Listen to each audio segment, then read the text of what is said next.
Yo, what's going on? It's your favorite publisher in the whole wide world, Anthony here with Shroomski Magazine. We're back for the Shroomski cast from Shroomskiville, USA in Denver, Colorado. We're so pumped up for this episode here, all right, that, we can't contain it anymore. We had to press play on the camera. We got Wade back over there, the sniper, keeping an eye on things.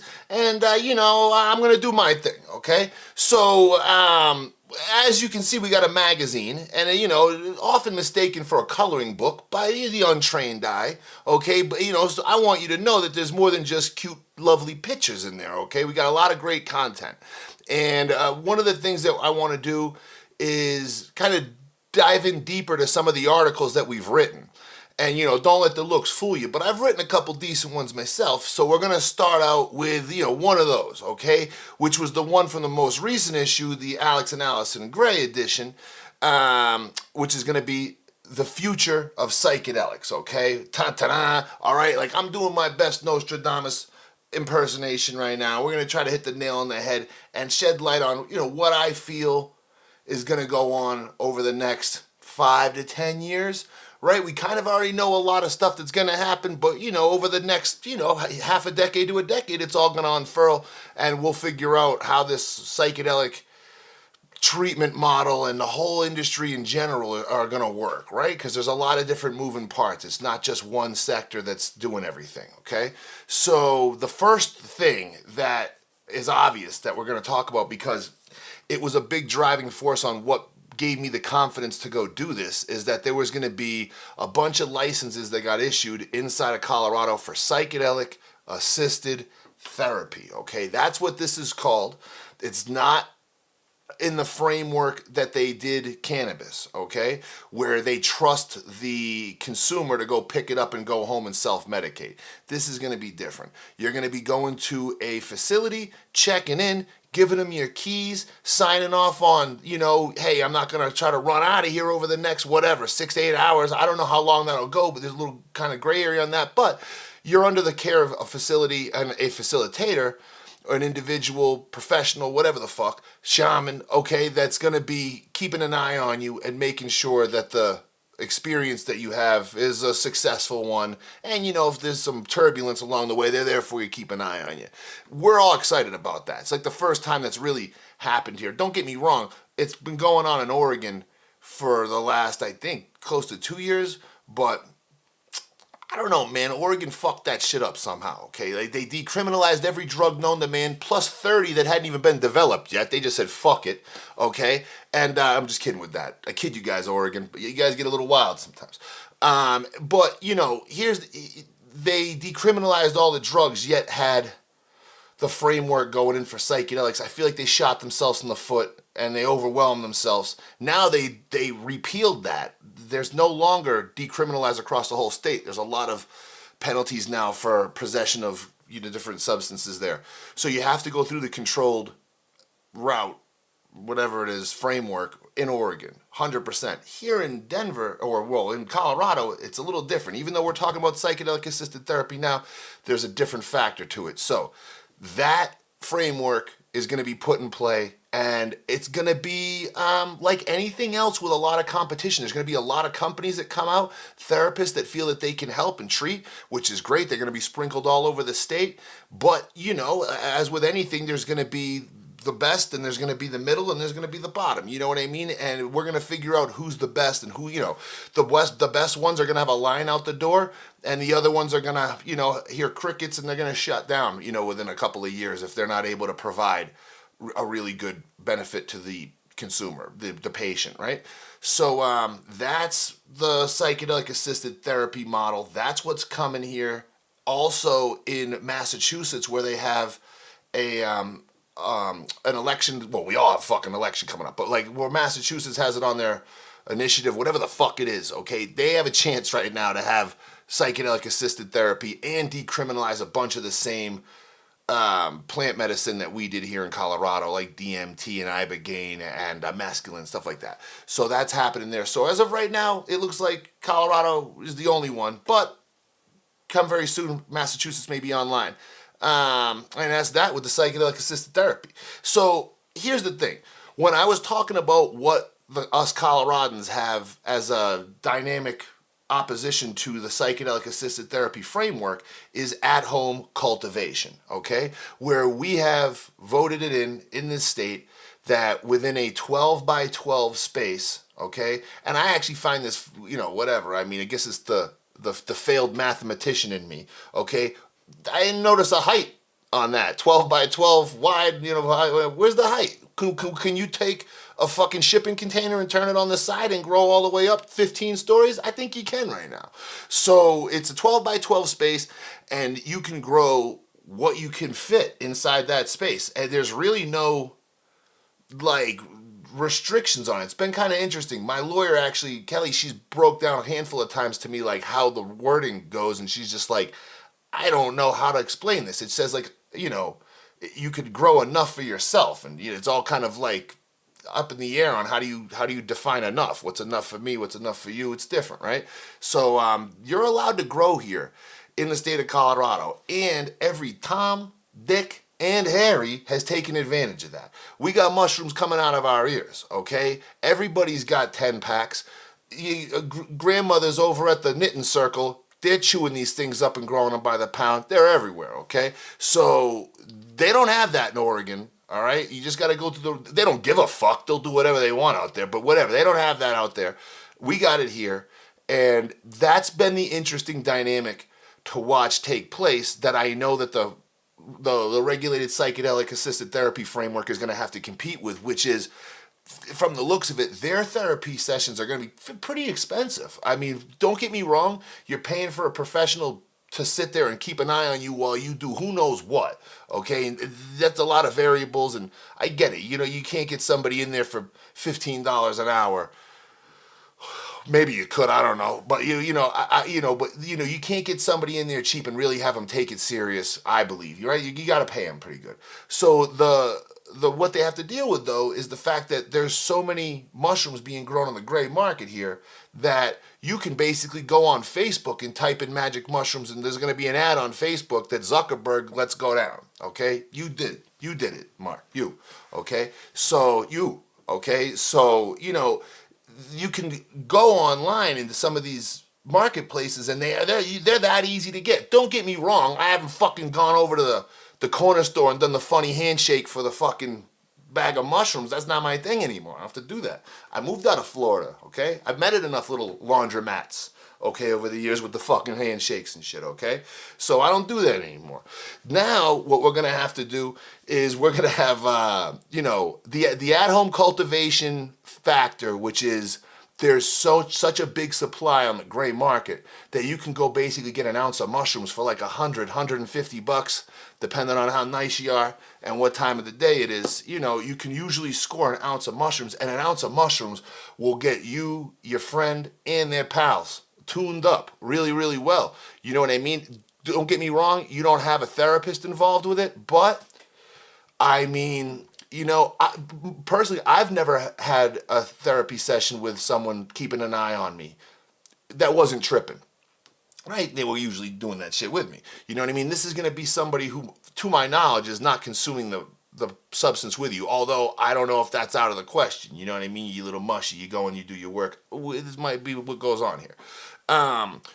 They're just going to have to compete against that.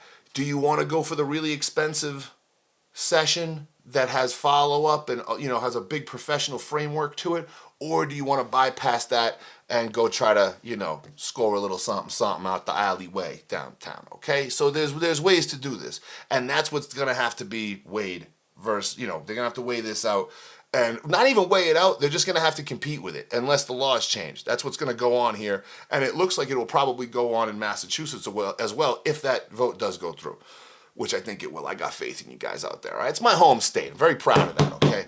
So what's next here? What's next? Oh, yeah. Immersive art exhibits, okay? This is where I actually feel like the most promise and potential is, just because of the never-ending limits of what an artist can do and conceive and then put on put out as a display and show the onlookers, right, the spectators. This is something that really goes hand in hand with the at-home cultivation, all right, because if it's pretty easy to use them here because we have one right in Denver. But Meow Wolf, okay? Meow Wolf has, I think, 4 locations with a 5th one coming up now. We've got the one right here in Denver. There's a badass one in Vegas. Phenomenal, okay? There's the original one in Santa Fe. And, this is a business model, like, they don't sell any drugs. They don't have anything in there. But you know exactly what time it is when you walk in there, okay? Okay? And it only takes, it's kind of funny. There's been a few times I've gone in here to the Meow Wolf in Denver wearing a Shroomski shirt, and I'll have, like, random cats just being like, dude, your shirt says Shroomski. And I'm like, I know this fucking dude's tripping balls right now, okay? My shirt's talking to him, all right?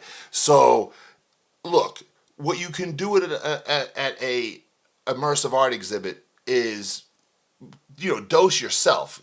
Controlled dose yourself. Take it, go in there, and go through an art exhibit and spend a lot of time in there, and then, it wears off and you leave, really, is kind of how that goes. And like a place like Meow Wolf, you can get lost in there for a long time. There's been times I've been in there for like 4 hours doing, this, that, and the other, and, taking in every little possible angle within there and trying to, see what's really going on. So the immersive art game is really going to be what I feel gets expanded on big time.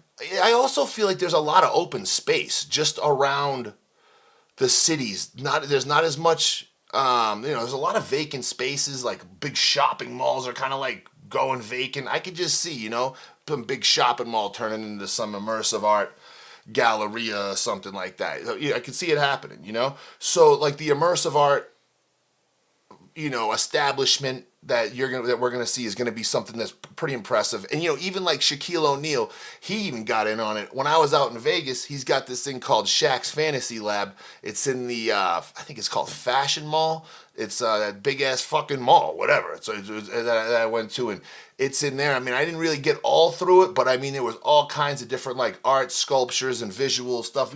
Bendy looking walls and all kinds of colors popping out at you and stuff. I could see, they charge like a fee to go through a tour of like numerous rooms in there and stuff. I didn't go through it. I was a little busy. You know how Vegas does and shit. You got to keep a tight schedule out there and shit. They don't put the clocks on the walls, So with the immersive art game, I feel like if someone like Shaq's getting in, who's basically got he's like a fucking might as well be Scrooge McDuck with this guy's fucking money, okay? He's swimming around in gold coins. I know how he does it, okay? If he's getting in on it, he's got a pretty smart financial team backing him and saying, this is where we see a lot of the future revenue. And this type of, sitting around and chilling is not just going to be at a regular bar anymore. You're going to need something more. And this immersive art game has no bounds. So I'm just very, very curious what happens next. Who's going to rival Meow Wolf? Who's going to, what artists are going to get together and, do something like that? I don't know. But I can't wait to see what happens, because I think over the next 10 years, you're going to see that for sure. Can't just leave it for one. You know what I mean? Look at fucking Disney World came out, and then you got Busch Gardens, Six Flags. All that shit. Everybody's trying to get in on the amusement park game. What's the other one? MGM did one. Epcot. That is fucking Disney, actually, so whatever. Orlando. Oh, yeah. Orlando got all the fucking, little different things. Universal. Yeah, Universal remote, okay? No, the theme park trend would show you kind of where that would go, and I believe Meow Wolf now employs a bunch of like ex-Disney executives and shit that they all got fired. What the fuck they've been up to, I don't know, but they were looking for work and Meow Wolf hired them. So that's that for the immersive art exhibits. Check this one out though. This one's gonna a little curveball. You're probably not expecting me to say this one. Churches, okay? That's right. The Lord says you got to rise up, okay? So that's right. We're going to have churches. And as of right now, that's actually going down. Across the whole country, you're allowed to do it, okay? Now, what happens with the state and local jurisdiction of who's policing it and watching it, that's different. I've heard of places where they've gotten raided. There was all kinds of different stuff. There was an ayahuasca retreat in Orlando.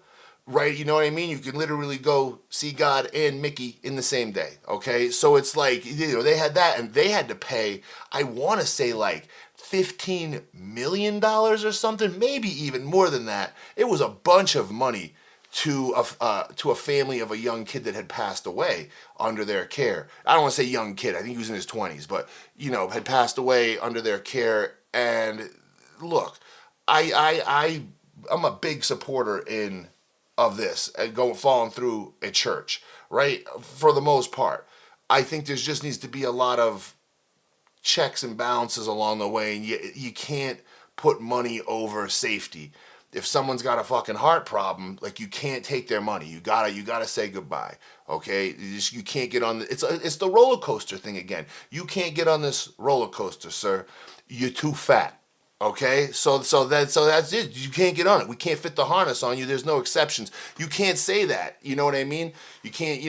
With psychedelics, you have to be willing to pass on someone who may be a health risk, okay? And that's my own opinion. I feel it's a lot of other people's opinions too, and there's a lot of people who are so good at what they do that it gives them a black eye for, for what someone else had to do. They got to walk around and wear it, So here's the interesting thing, though, with the churches. This is what I thought was so cool. So Utah, our neighbor over here, we had just gone over.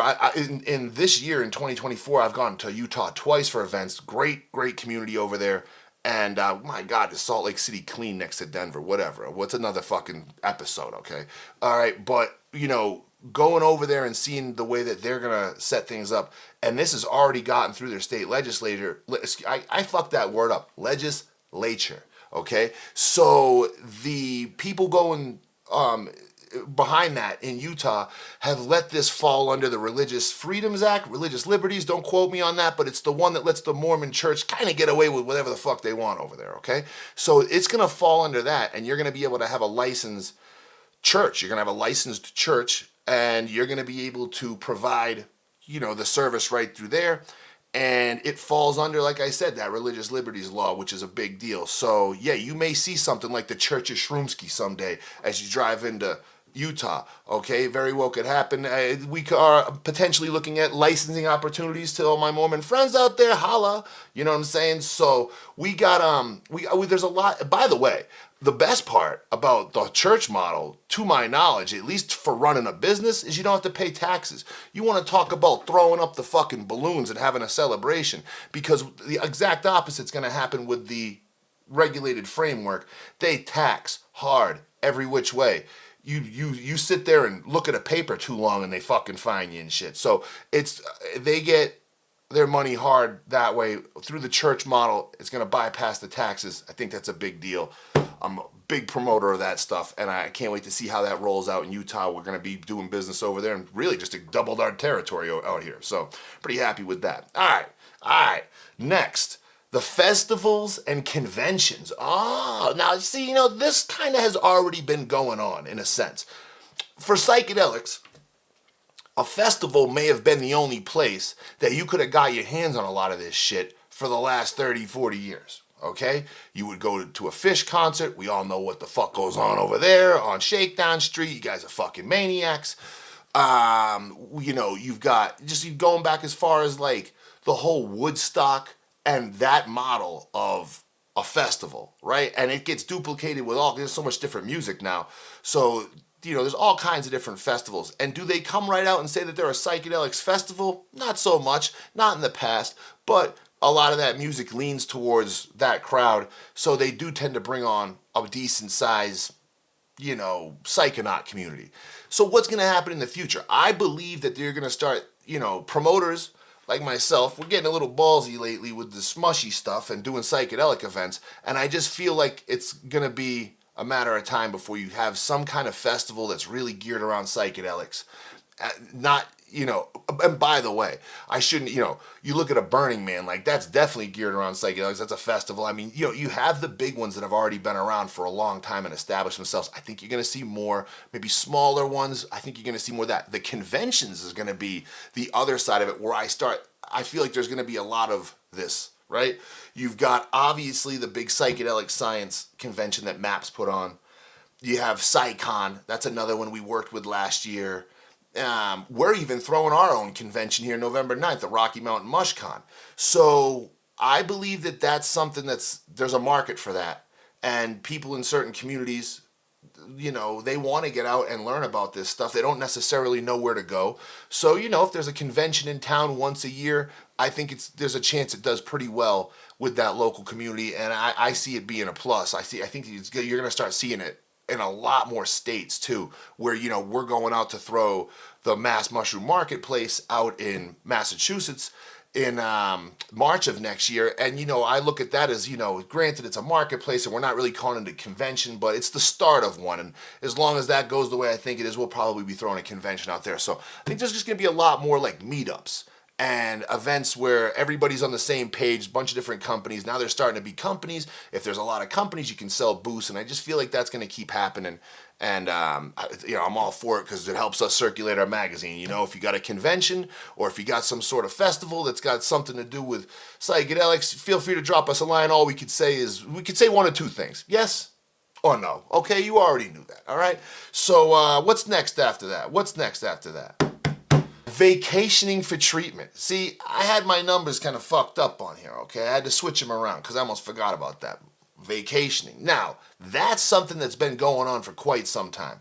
And obviously, with legalizing them here in Colorado, that's what we're helping people bypass, that you don't have to go to Mexico, Peru, Brazil, Timbuktu, wherever to go get this shit, all right? But it's going to take us a while to get that framework in, and don't get me wrong, the weather's nice here in Colorado, but, there's some other places, Costa Rica, twist my arm, it could be worse, right? So you go to some nice exotic location, and this is where you're dealing with someone who is far more, they've been working with this shit for a long time. Their father was working with it, their mama, she was working with it, grandpappy, working with it, okay? So you can see what I'm saying. Everybody this is a part of their whole culture. So when you go down there and immerse yourself in the jungles of Peru or, Costa Rica or something like that, you've really changed your whole, obviously you change your whole location. You're in a completely different world, and you get to experience it from their point of view, the old school point of view. And that's a big thing that's going on here versus like the clinicians versus the shaman, right? It's the old school versus a new model. I'm hoping that there's some way that they can get blended together somehow, because the thing is,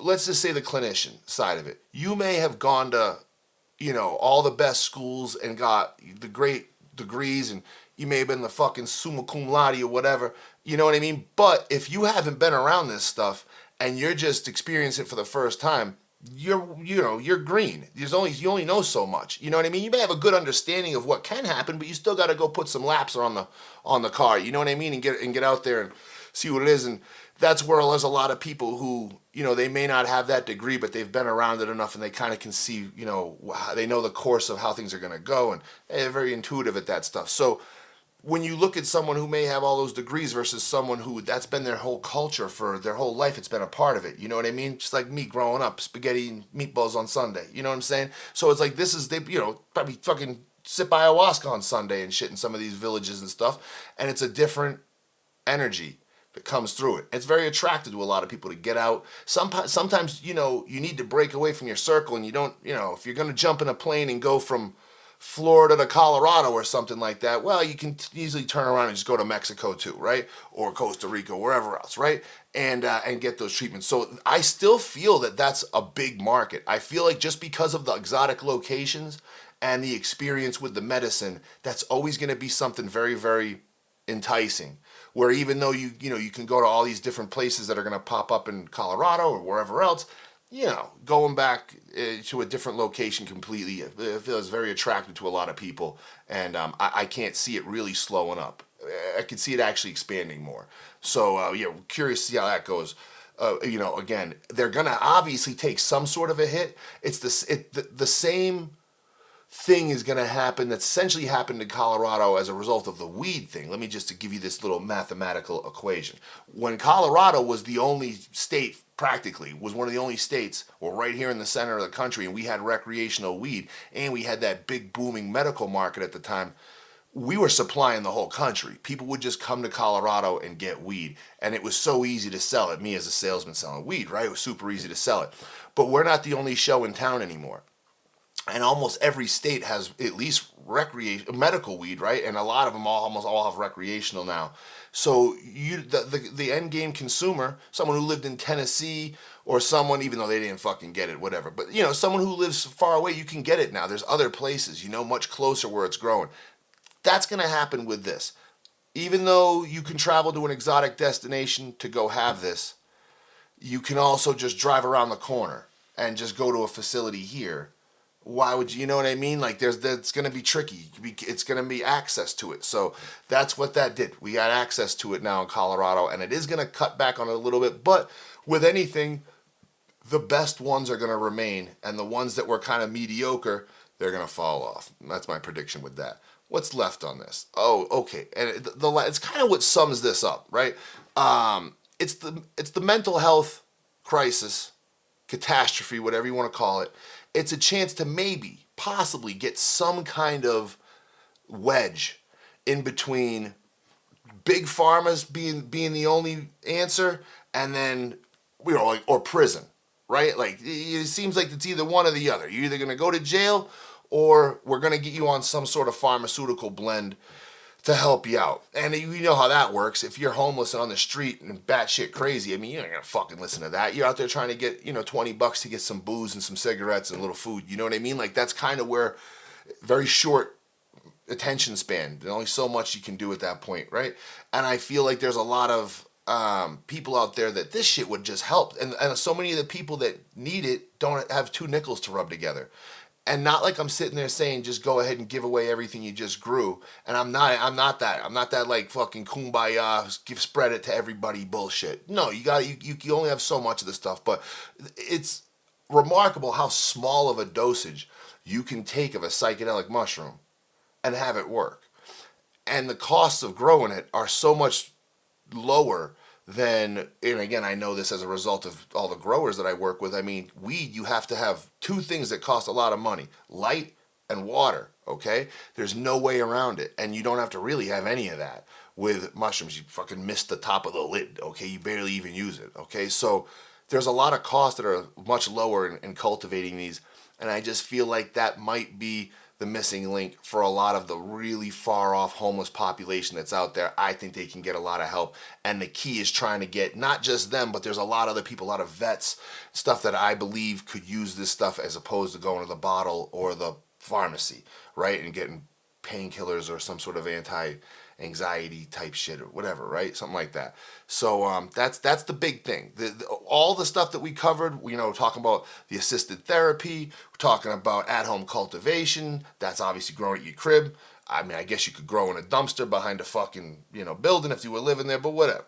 Immersive art exhibits, churches, the festivals and conventions, and obviously vacationing like we had just mentioned. I mean, these are all like the modern framework of what's starting to happen now. It's breaking off into a lot of different directions, and over the next decade, that's all going to happen. And, some of them are going to really, really become household names, and other ones are going to be a flash in the pan, and we're going to be here to cover it all for you. So that's it, the future of psychedelics. Your boy Anthony, a.k.a. Nostradamus for the night. Just go ahead and dropping it to you. We're going to get onto this here next issue coming up, okay? But right now, you know what time it is, all right? It's the end of the episode, okay? As usual, we're going to need that like, okay?